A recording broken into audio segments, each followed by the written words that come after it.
Pentingnya memiliki data penerima manfaat yang valid dan terstruktur rapi. Ini sangatlah penting agar seluruh program bantuan dan jaminan sosial dari pemerintah pusat dapat tersalurkan secara tepat sasaran.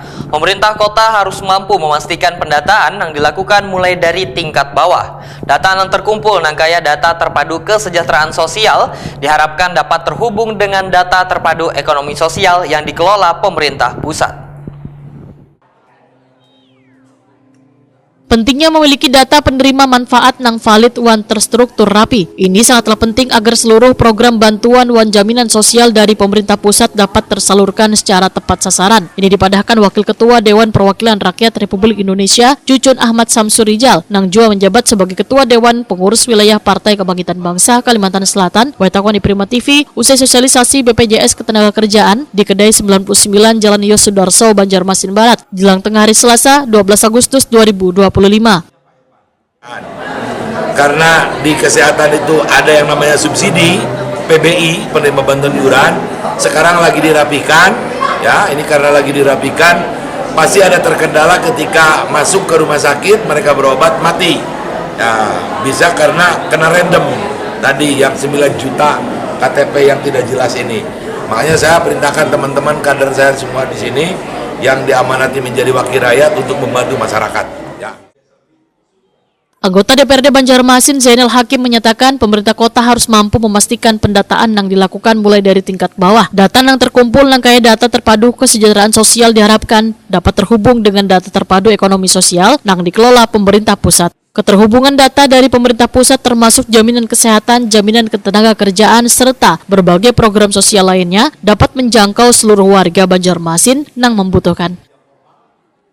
Zainal Hakim memedahkan bila sering menerima laporan dari warga yang sebenarnya layak mendapatkan bantuan sosial tetapi kada tercatat dalam data resmi pemerintah. Kondisi ini menjadi bukti data yang dimiliki pemerintah kota Banjarmasin masih perlu diperbaharui secara menyeluruh. Pembaharuan data ini merupakan tanggung jawab bersama baik pemerintah daerah maupun pihak terkait di tingkat kelurahan dan RT.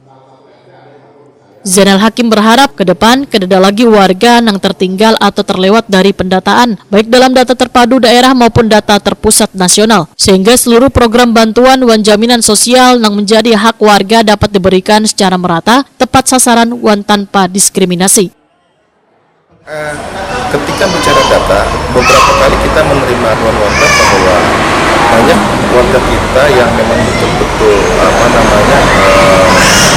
layak untuk dapat bantuan sosial, tetapi secara pendataan mereka belum terdata. Dan ini menandakan bahwa memang data kita untuk Kota Banjarmasin memang perlu diperbaharui, dan ini menjadi tanggung jawab kita bersama, sehingga ke depan itu kita berharap bahwa seluruh warga Kota Banjarmasin yang memang layak untuk dapat bantuan itu bisa terdata seluruhnya. Tidak ada lagi warga-warga kita yang tertinggal terkait dengan apakah itu namanya data terpadu, apakah itu namanya data yang terpusat dan seterusnya. Dan ini kita berharap bahwa ini harus mungkin sesegeranya ada untuk dilakukan oleh pemerintah. Kegiatan sosialisasi ini dihadiri jajaran pengurus PKB Kalimantan Selatan dan Kota Banjarmasin, perwakilan BPJS Ketenagakerjaan serta ratusan warga dan kader PKB dari berbagai daerah di Kalimantan Selatan.